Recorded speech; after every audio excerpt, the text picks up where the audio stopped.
সুপ্রিয় শিক্ষার্থী, তোমাদের সবাইকে স্বাগতম আজকের ক্লাসে।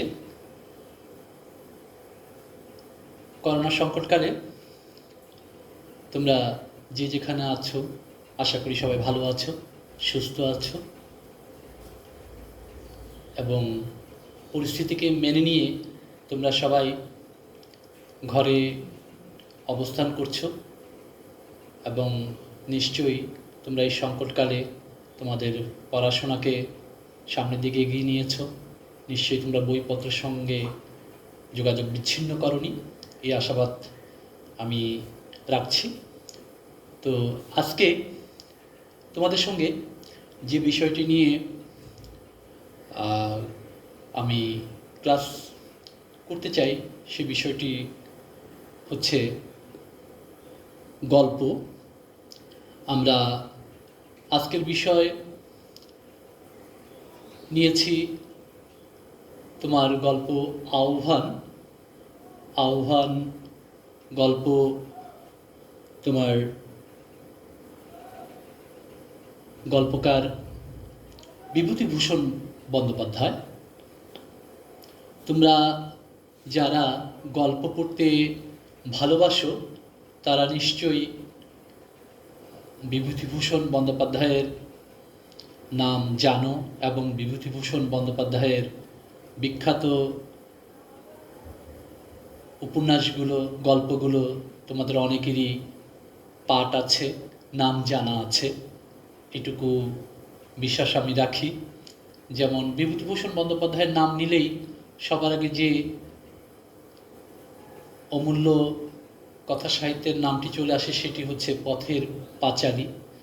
কারণ এই উপন্যাসটি শুধু উপন্যাস নয়, এটি পরবর্তীতে সত্যজিৎ রায় চলচ্চিত্র রূপায়ণ করে সারা বিশ্বের মানুষের কাছে বেশ খ্যাতি লাভ করেছে। এই উপন্যাসের চরিত্রের নামগুলোও সবার কাছে খুবই পরিচিত। অপু এবং দুর্গা বললেই যে কেউ বলে দিতে পারে যে এটা বিভূতিভূষণ বন্দ্যোপাধ্যায়ের সৃষ্টি, পথের পাঁচালী উপন্যাসের চরিত্র এরা। আমরা দেখি বিভূতিভূষণ বন্দ্যোপাধ্যায় জন্মগ্রহণ করেছেন মুরারিপুর গ্রামে 12 সেপ্টেম্বর 1894 খ্রিস্টাব্দ। তোমরা এর পাশাপাশি বিভূতিভূষণ বন্দ্যোপাধ্যায়ের পাশাপাশি আমি আরেকটি তথ্য তোমাদেরকে দিয়ে রাখি প্রিয় শিক্ষার্থী। তোমরা আমি সাধারণত ক্লাসে এই তথ্যটি বেশি দিই যে বন্দ্যোপাধ্যায়, বাংলা সাহিত্যে 3 জন বন্দ্যোপাধ্যায় আছেন, প্রায় কাছাকাছি তাদের আবির্ভাব হয়েছে বাংলা সাহিত্যে। তো তারা প্রথমে হচ্ছে বিভূতিভূষণ বন্দ্যোপাধ্যায় এবং তারপরে তারাশঙ্কর বন্দ্যোপাধ্যায় এবং তারপর হচ্ছে মানিক বন্দ্যোপাধ্যায়। বাংলা সাহিত্যের এই 3 বন্দ্যোপাধ্যায় যারা বাংলা সাহিত্য পাঠ করে, এই 3 বন্দ্যোপাধ্যায়ের সংস্পর্শে না এলে তাদের কীর্তি, তাদের সাহিত্য যদি পাঠ না করে তাহলে আমার কাছে কেন জানি মনে হয় যে বাংলা সাহিত্য পরিপূর্ণ হয় না। এই 3 বন্দ্যোপাধ্যায়কে জানলে এবং পাঠ করলে বাংলা সাহিত্য অনেকখানি পাঠ হয়ে যায় বলে আমার বিশ্বাস। তো 3 বন্দ্যোপাধ্যায়ের মধ্যে তোমাদের পাঠ্য বইতে 2 বন্দ্যোপাধ্যায়ের গল্প রয়েছে। আজকে আমরা বিভূতিভূষণ বন্দ্যোপাধ্যায়ের আহ্বান গল্পটি পড়ব এবং তোমাদের এই পাঠের সঙ্গে আরেকটি গল্প, আমি 3 বন্দ্যোপাধ্যায়ের কথা বললাম তোমাদেরকে, যে আরেকটি গল্প রয়েছে মাসি পিসি। মাসি পিসি লিখেছেন 3 বন্দ্যোপাধ্যায়ের অন্যতম আরেক বন্দ্যোপাধ্যায় মানিক বন্দ্যোপাধ্যায়। মানিক বন্দ্যোপাধ্যায়ের নাম নিলেও সঙ্গে সঙ্গে একটি উপন্যাসের কথা সবার মাথায় উকি দেবে। সেই উপন্যাসটিও বেশ বাংলা সাহিত্যে উপন্যাসের ধারায় অন্যতম উপন্যাস। সেই উপন্যাসটি হচ্ছে পদ্মা নদীর মাঝি। তো আমরা আজকে বিভূতিভূষণ বন্দ্যোপাধ্যায়ের যে গল্পটি পাঠ করব তার সঙ্গে আমরা একটু জেনে নিই যে বিভূতিভূষণ বন্দ্যোপাধ্যায়ের এখানে তোমরা বোর্ডে দেখতে পাচ্ছ যে পথের পাঁচালী 1929 সালে প্রকাশিত হয়েছে। তারপরে অপরাজিত 2টি খণ্ড, দুটি খণ্ডই প্রকাশিত হয়েছে 1932 সালে, এই দুটি উপন্যাস। এবং তারপর তোমরা দেখতে পাচ্ছ দুটি বইয়ের নাম দেয়া আছে, একটি হচ্ছে মেঘমাল্লার আর একটি মৌরি ফুল। মেঘমাল্লার এটা আমার সম্ভবত ধারণায় হচ্ছে যে এটা তোমার 1901 সালের দিকে, না এটা আরও আরও আরও পরবর্তী সময়ে প্রকাশিত গল্পের বই। এই দুটোই গল্পের বই, মেঘমাল্লার এবং মৌরিফুল এটা ছোট গল্পের বই। তো বিভূতিভূষণ বন্দ্যোপাধ্যায় বাংলা সাহিত্যে যে তোমার অপার সম্ভাবনা নিয়ে এসেছিলেন, তাদের জীবনধারা কিন্তু খুব বেশি তোমার একেবারে সহজলভ্য ছিল না। বিভূতিভূষণ বন্দ্যোপাধ্যায় ছিলেন অসাধারণ মেধাবী, অত্যন্ত দারিদ্র্যের মধ্যে তিনি বেড়ে উঠেছেন, আর কর্মজীবনে তিনি দীর্ঘদিন শিক্ষকতা করেছেন। তিনি শহর থেকে দূরে অবস্থান করে নিরবচ্ছিন্নভাবে সাহিত্য সাধনা করেছেন। তার গদ্য কাব্যময় এবং চিত্রকল্পে ঠাসা। তোমরা যারা আরণ্যক পড়বে, ইচ্ছামতি আছে তার, আর এখানে তো দুটো উল্লেখ করেছি আমি, পথের পাঁচালী এবং অপরাজিত। হ্যাঁ, তো আহ্বান গল্পটি বিভূতিভূষণ বন্দ্যোপাধ্যায়ের রচনাবলী থেকে সংকলিত হয়েছে। আহ্বান গল্পের মূল কথা হচ্ছে তোমার ধন সম্পদ নয়, তোমার মানুষের যে আন্তরিকতা, স্পর্শেই মানুষের মধ্যে তোমার স্নেহ প্রীতির সম্পর্ক গড়ে ওঠে।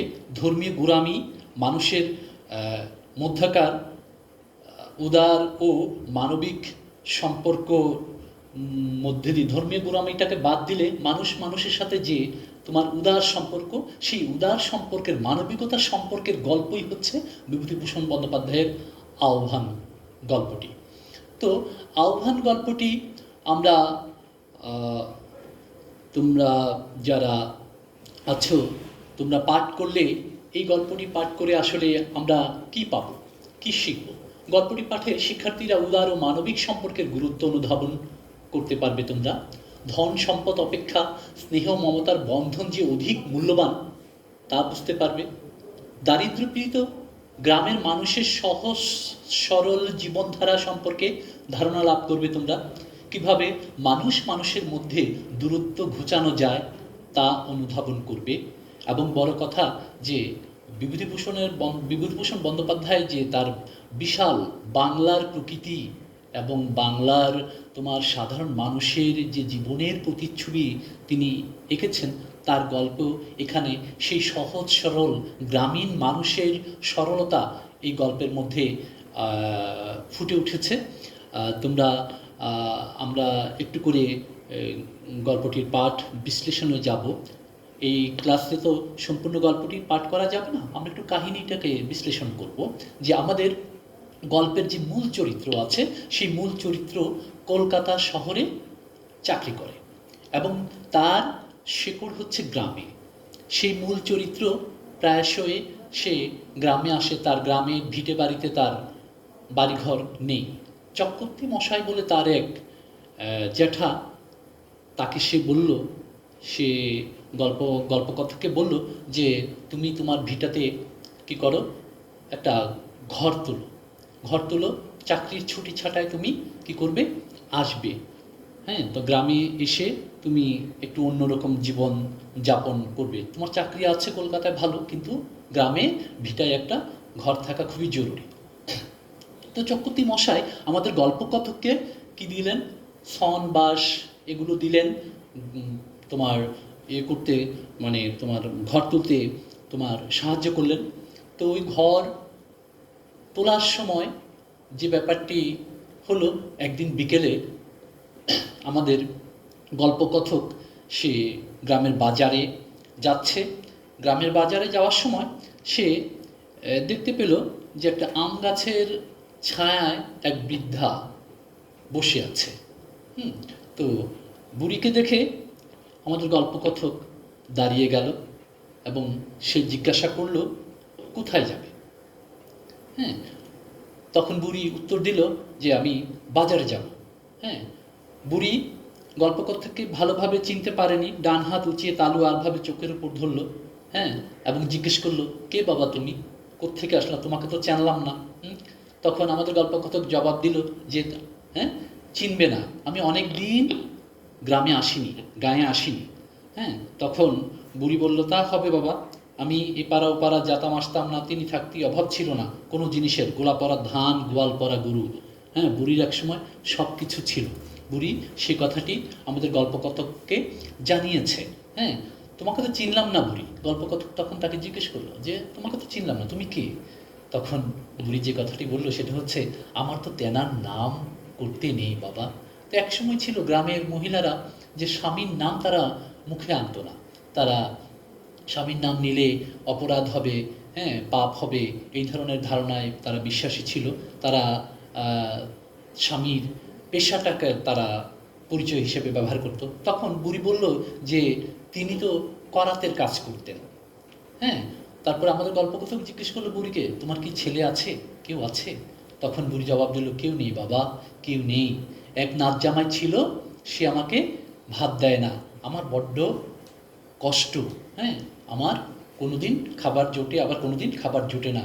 তখন আমাদের গল্পকথক দয়া পরবশ হয়ে, তার ভেতরে এক ধরনের দয়া উঠেছে। তখন সে কী করলো, তার পকেট থেকে কিছু পয়সা বের করে বুড়ির হাতে দিল। ব্যাপারটা এখানেই যদি শেষ হয়ে যেত, আমাদের গল্পকথক বলছে যে ব্যাপারটা এখানেই শেষ হয়ে যেতে পারত, কিন্তু ব্যাপারটা এখানে শেষ হচ্ছে না।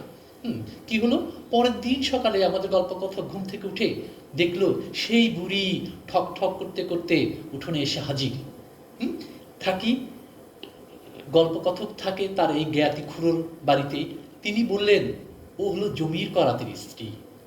আমাদের গল্পকথক তখনই সেই বৃদ্ধার পরিচয়টা পেল, যখন চক্রবর্তী মশাই বলল যে ও হলো জমির করাতির স্ত্রী, অর্থাৎ সেই বৃদ্ধার স্বামীর নাম ছিল জমির করাতি।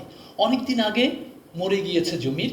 বুড়ি উঠোনে দাঁড়িয়ে ডাকলো, ও বাবা, মানে গল্পকারকে সে বাবা সম্বোধন করেছে। বোধহয় চোখে একটু কম দেখে বললাম, এই যে আমি এখানে।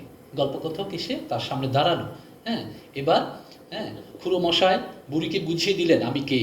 সে উঠোনের তলায়, কাঁঠাল তলায় বসে আপন মনে খানিকটা বকে গেল। বৃদ্ধারা, গ্রামের বৃদ্ধারা নানা রকমের কাহিনী বলে, হ্যাঁ, তাদের স্মৃতি রোমন্থন করে। তারপর পরদিন আমাদের গল্পকথকের ছুটি শেষ হয়ে গেল। সে গ্রাম থেকে চলে আসলো। আবারও কয়েক মাস পরে, এক জ্যৈষ্ঠ মাস, তোমরা খেয়াল করবে এই গল্পে একটা বাংলা মাসের নাম ব্যবহার করা হয়েছে, সেটা হচ্ছে জ্যৈষ্ঠ মাস। জ্যৈষ্ঠ মাসের গরমের ছুটিতে আবার নতুন করে খড়ের ঘরখানাতে এসে উঠল আমাদের গল্পকথক। কলকাতাতে কর্মব্যস্ত এই কয় মাসের মধ্যে বুড়িকে একবারও তার মনে পড়েনি। এখানে সে হঠাৎ তার মনে হতো না, যদি সে তার পরের দিনই সকালে তার ঘরের দাওয়ায় এসে কি করত, এসে না বসে পড়তো। বললাম, কি বুড়ি, ভালো আছো? আমাদের গল্পকথক তাকে জিজ্ঞেস করলো, হ্যাঁ, কেমন আছে? ময়লা ছেলা কাপড়ের প্রান্ত থেকে গোটা কত আম খুলে আমার সামনে মাটিতে রেখে বলল, আমার কি মরণ আছে রে বাবা। বুড়ি কতটা স্নেহ বাৎসল্যের স্বরে দেখো তার আঁচলে আম নিয়ে এসছে গল্পকথকের জন্য, যে আমার তো মরণ নেই রে বাবা। জিজ্ঞেস করলাম, ও আম কিসে? দন্তহীন মুখে, দাঁত নেই, বুড়ির মুখে দাঁত নেই। সে হাসতে চেষ্টা করলো, ও গোপাল আমার, তোর জন্যই নিয়ে এলাম গাছের আম, বেশ করা মিষ্টি, খেয়ে দেখ এখন। কি সম্বোধন! একজন মা তার সন্তানকে সম্বোধন করছে, ও গোপাল আমার। যারা সনাতন ধর্মাবলম্বী তোমরা হয়তো বুঝতে পারছো, গোপাল বোধহয় কৃষ্ণের আমি যদি ভুল না করতে, কৃষ্ণের অপর নাম গোপাল ছিল। হ্যাঁ, কত আদরের ডাক। হ্যাঁ, সে সন্তানকে গোপাল বলে সম্বোধন করছে, ও গোপাল আমার, হ্যাঁ, তোর জন্যে নিয়ে আসলাম। মাতৃস্নেহ, মাতৃস্নেহ আমাদের এই বুড়ি নিয়ে এসছে তার সন্তানের জন্য কিছু আম। কারণ সেই যে প্রথমবার আমাদের গল্পকথক এসেছিল, তখন সে কি করেছিল, বিকালবেলা বুড়িকে কিছু পয়সা দিয়েছিল। এক ধরনের মায়া পড়ে গেছে। হ্যাঁ, বড় ভালো লাগলো। গ্রামে অনেক দিন থেকে আপনার কেউ নেই, একটা ঘনিষ্ঠ আদরের সম্বোধন করার লোকের দেখা পাইনি। বাল্যকালে মা পিসিমা মারা যাওয়ার পর থেকে আমাদের গল্পকথক একদম বাল্যকাল থেকে মা পিসিমা সবাইকে হারিয়েছেন। তাই গল্পকথকের এই বিষয়টা বেশ ভালো লাগলো। বুড়িকে পেয়ে এসে বেশ হলো। খুড়ো মশাইয়ের বাড়ি বেশ যত্নে করে তো ওনারা। এখন বুড়ি তার এই যে গল্পকথকের বিভিন্ন রকমের মানে খোঁজ খবর নিচ্ছে, যে ওনারা আদর করে কিনা, তুমি যেখানে খাচ্ছ ঠিক মতো পাচ্ছ কিনা, সব কিছু পাচ্ছ, দুধ পাচ্ছ, হ্যাঁ, কীরকম সেটা, অর্ধেক জল দুধ খেতে পাচ্ছ না ভালো, সে বুঝেছি। সে আবার জিজ্ঞেস করছে, তুমি যে দুধটা খাচ্ছ সেটা তো দুধ না, ওখানে তো অর্ধেক পানি। হ্যাঁ, তারপরে বিছানা ছেড়ে উঠলে বললাম, আরে এত সকালে কি মনে করে? তারপর দিন সে আবার বুড়িয়ে এসছে। হ্যাঁ, হাতে কি বিদ্যা, হাতের নড়ি আমার দাওয়ায় গায়ে ঠেস দিয়ে রেখে বললো, এক ঘটি দুধ আনলাম তোর জন্য। হ্যাঁ, সেই গল্প কথাটার জন্য এক ঘটি দুধ এনেছে।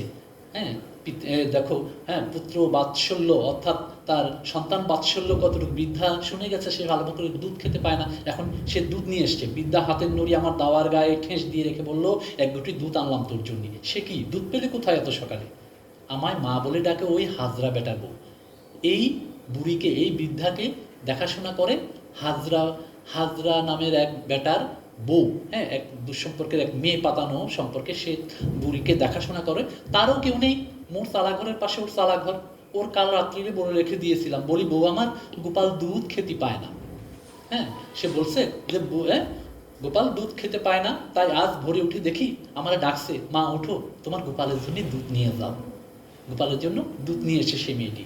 আচ্ছা কেন বলো তো তোমার এসো, এরকম আর কখনো এনো না, কত পয়সা দাম দিতে হবে বলো, কতটা দুধ? বুড়ি একটু ঘাবড়ে গেল, ভয়ে ভয়ে বলে, কেন বাবা, পয়সা কেন? আমাদের গল্পকথক তার মনে হয়েছে এই বুড়ি তো নিজেই খেতে পায় না, আর সে তার জন্য দুধ নিয়ে এসছে, নিশ্চয়ই তার পয়সা খরচ হয়েছে, সে নিজে দেখাশোনা করতে পারে, তার জন্য আবার উল্টোই আমাদের গল্পকথক একটু একটু রাগ করে বসছে। হ্যাঁ, যে বুড়িকে জিজ্ঞেস করলো যে কেন বাবা, পয়সা কেন? হ্যাঁ, পয়সা কত খরচ হয়েছে জিজ্ঞেস করেছে। পয়সা না তো, তুমি দুধ পাবে কোথায়? ওই যে বললাম বাবা, আমার মেয়ের বাড়ি থেকে। তা হোক, তুমি পয়সা নিয়ে যাও, সে তো গরিব লোক। বুড়ি পয়সা নিয়ে চলে গেল বটে, কিন্তু সে যে দমে গিয়েছে, তার কথাবার্তার ধরনে বেশ বুঝতে পারলাম। মনে একটু কষ্ট হলো, বুড়ি চলে গেলে পয়সা দিতে যাওয়া ঠিক হয়েছে কি? বুড়ির কী রকম হয়তো মনে পড়ে গিয়েছে আমার উপর স্নেহের দান, এমন করা ঠিক হয়নি। বুড়ি কিন্তু এ বহলা গায়ে মাখল না আদৌ। প্রতিদিন সকাল হতে না হতেই সে এসে জুটবে। আমাদের গল্পকথক মরমে সে ব্যথা পাচ্ছে। হ্যাঁ, বুড়িকে এই ধরনের শক্ত কথা বলার জন্য। এবং এটাও বুড়ি কিন্তু গায়ে মাখেনি, সে প্রতিদিন সকালেই তার এই পুত্রটিকে দেখার জন্য চলে আসে। ও যারে মেয়ে বলি, ও বড্ড ভালো, লোকের ধান ভানে তাই চাল পায়, আমায় দুটো না দিয়ে খায় না, একা থাকো। তা একদিন মোর ঘরখানা না হয় দেখতে গেলে, ও মোর গোপাল, আমি নতুন খাজুর পাতার চাটাই বুনে রেখে দিয়েছিলাম তোমার বসতি দেবার জন্য। খেজুরের যে পাতা আছে সেগুলো দিয়ে চাটাই বোনা হয়, গ্রামের মানুষ চাটাই বুনে। সেই চাটাই, হ্যাঁ, মাটিতে বিছিয়ে সেখানে বসে। বুড়ি তার ছেলের জন্য, এই ছেলে তাকে দেখতে যাবে, তার বাসায় যাবে, সে একটা নতুন চাটাই বুনিয়েছে, যাতে সে গেলে, গল্পকথক গেলে তাকে বসতে দেবে। সেবার বুড়ির বাড়িতে আমার যাওয়া ঘটে উঠল না। হ্যাঁ, তার ছুটি ফুরিয়ে গেছে আমাদের গল্পকথক আবারও ফিরে গিয়েছে কলকাতায়। হ্যাঁ, পুনরায় গ্রামে এলাম 5-6 মাস পরে, আশ্বিন মাসের শেষে। কয়েকদিন পরে ঘরে বসে আছি, বাইরের উঠোনে দাঁড়িয়ে কে যেন জিজ্ঞাসা করলো, বাবু ঘরে আসেন গা? বাইরে এসে দেখি গত জ্যৈষ্ঠ মাসে যাকে বুড়ির সঙ্গে দেখেছিলাম, সেই মধ্যবয়সী স্ত্রী লোকটি আমায় দেখে সল্লজভাবে মাথার কাপড়টা আরও একটু টেনে দেবার চেষ্টা করে সে বললে, বাবু কবে এসেছেন? দিন 5-6 হলো। কেন? আমার সে মা পেটিয়ে দিল, বলে দেখে এসো গিয়ে। হ্যাঁ, বুড়ি আসতে পারেনি নিজে, কিন্তু বুড়ি কী করেছে, তাকে দেখাশোনা করে যে হাজরা বেটার বউ, তাকে আবার পাঠিয়ে দিয়েছে যে তার ছেলেটি এসছে, তাকে একটু দেখে আসার জন্য। ওই সেই বুড়ি এখানে যিনি আসতো, তেনার বড্ড অসুখ, এবার বোধহয় বাঁচবে না। গোপাল কবে আসবে কবে আসবে অস্থির, আমারে রোজ সুদায়, একেবারে দেখে আসুন গিয়ে, বড্ড খুশি হবে তাহলে। বিকেলের দিকে বেড়াতে যাবার পথে দেখতে গেলাম বুড়িকে। বুড়ি শুয়ে আছে একটা মাদুরির উপরে, মাথায় মলিন বালিশ। আমি গিয়ে কাছে দাঁড়াতেই বুড়ি চোখ মেলে আমার দিকে চাইলো, পরে আমাকে চিনে ধর্মর করে বিছানা ছেড়ে উঠবার চেষ্টা করতে আমি বললাম, উঠু না। ও কি? বুড়ি আহ্লাদে আটকানা হয়ে বলল, ভালো আছো মোর গোপাল? বসতে দে গোপালকে, বসতে দে, বসবার দরকার নেই, থাক।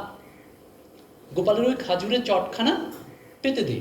পরে ঠিক যেন আমার আপনার মা কি পিসিমার মতো অনুযোগের সুরে বলতে লাগলো, তোর জন্য খাজুরের চাটাইখানা কতদিন আগে বুনে রেখলাম, ওখানে পুরানো হয়ে ভেঙে গেছে, তুই একদিনও এলি না গোপাল, অসুখ হয়েছে তাও দেখতে এলি না। বুড়ি দু চোখ বেয়ে জল বেয়ে পড়ছে গড়িয়ে, আমায় বলল, গোপাল যদি মরি, আমার কাফনের কাপড় তুই কিনে দিস। আমাদের গল্পকথককে সেই গোপাল সম্বোধন করে যেটি বলল যে আমি যদি মরে যাই, তুই আমার কাফনের কাপড় কিনে দিস। হ্যাঁ, আসবার সময় বুড়ির পাতানো মেয়েটির হাতে কিছু দিয়ে এলাম পথ্য ফলের জন্য। হয়তো আর বেশি দিন বুড়ি কিন্তু সে যাত্রা সেরে উঠল। তারপরও সে যাত্রা বুড়ি কিন্তু কি হয়ে গেল, ভালো হয়ে গেল, সে সেরে উঠল। বছরখানেক আর গ্রামে যায়নি, আমাদের গল্পকথকের আর সময় হয়নি, বছরখানেক সে গ্রামের দিকে আর যায়নি, বোধহয় 1.5 বছরও হতে পারে। একবার শরতের ছুটির পর, তখনও 2 দিন ছুটি আছে, গ্রামেই গেলাম এই 2 দিন কাটাতে। গ্রামে ঢুকতেই প্রথমে দেখা পরশু সর্দারের বউ দিগম্বরীর সঙ্গে। দিগম্বরী অবাক হয়ে বলে, ও মা, আজই তুমি এলে? সে বুড়ি যে কাল রাতে মারা গিয়েছে, তোমার নাম করলো বড্ড, ওর সেই পাতানো মেয়ে আজ সকালে বলছিল। হ্যাঁ, আজকেই আমাদের গল্পকথক গ্রামে এসছে এবং গতকাল রাতেই বুড়ি মারা গিয়েছে। আমি এসেছি শুনে বুড়ি নাচ জামাই দেখা করতে এলো।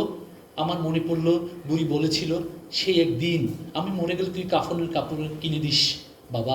ওর স্নেহাতুর আত্মা বহু দূর থেকে আমায় আহ্বান করে এনেছে।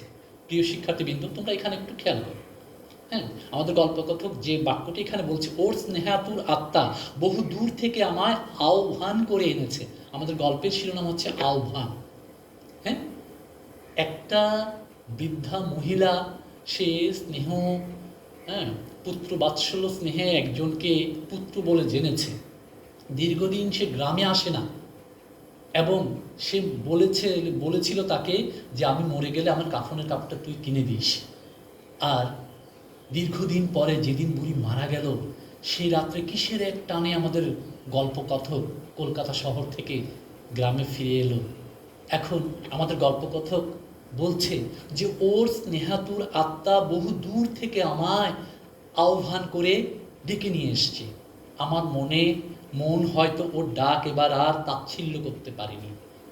একজন মা তার সন্তানকে কোনো চিঠি ছাড়া, মোবাইলে মেসেজ দেওয়া ছাড়া, মোবাইলে কল দেওয়া ছাড়া, মনে মনে অন্তরের সঙ্গে যে অন্তরের যে একটা মিল মা এবং ছেলের, আমি জানি না তোমরা শুনেছো কি না, গ্রামের দিকে ছেলেমেয়েরা এমনিতেই মানে বুড়ো বুড়ির লোকজন বলে যে বিদেশে বিভয়ে যদি ছেলে সন্তানের কিছু হয় সবার পাড়াপড়শি জানিবার আগে সবার আগে মা জানে। তো মার সঙ্গে ছেলে মেয়েদের একটা অদ্ভুত নারীর টান রয়েছে। হ্যাঁ, অন্তর একটা অদ্ভুত একটা বিনা তারে মা জানা হয়ে যায় যে আমার সন্তানের কোনো বিপদ হয়েছে। ঠিক তেমনি যেন ওর স্নেহাতুর আত্মা বহু দূর থেকে আমায় আহ্বান করে এনেছে। আমার মন হয়তো ওর ডাক এবার আর তাচ্ছিল্য করতে পারেনি।